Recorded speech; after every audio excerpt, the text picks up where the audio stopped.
अस्सलाम वालेकुम। आप देख रहे हैं के न्यूज एचडी। मैं हूं हारिस अली शाह गिलानी। चलते हैं आज की अहम खबरों की। रुक करेंगे खुशाब का, जहां से रिपोर्ट कर रहे हैं हमारे नुमाइंदे बाबा मोहम्मद हमजा। डिस्ट्रिक्ट बार खुशाब के इलेक्शन में उत्तरा ग्रुप की तारीखी फतह।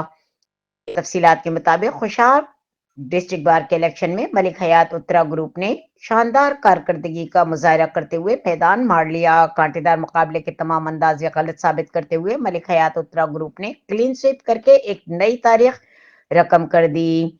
मलिक जुबैर हयात सदर मुंतखब, जबकि मलिक जमीर हैदर जनरल सेक्रेटरी मुंतखब हुए। मुस्तफ़ा खान बलोच नायब सदर, जबकि जुनेद मल्लई ज्वाइंट सेक्रेटरी मुंतखब हो गए। पूरे पैनल ने भारी अक्सरियत से कामयाबी हासिल की। यह कामयाबी न सिर्फ अवामी एतमाद का मजहर है, बल्कि वकला बरादरी की जानिब से मलिक हयात उत्तरा ग्रुप की क़यादत, जद्दोजहद और खिदमत के एतराफ़ का वाज़ेह सबूत भी है। वकला बरादरी ने इस तारीखी फतह पर नौ मुंतखब ओहदेदारान को मुबारकबाद देते हुए उम्मीद का इजहार किया कि नई क़यादत बार के मसाइल के हल और वकला के हुकूक के तहफ़्फ़ुज़ के लिए भरपूर किरदार अदा करेगी।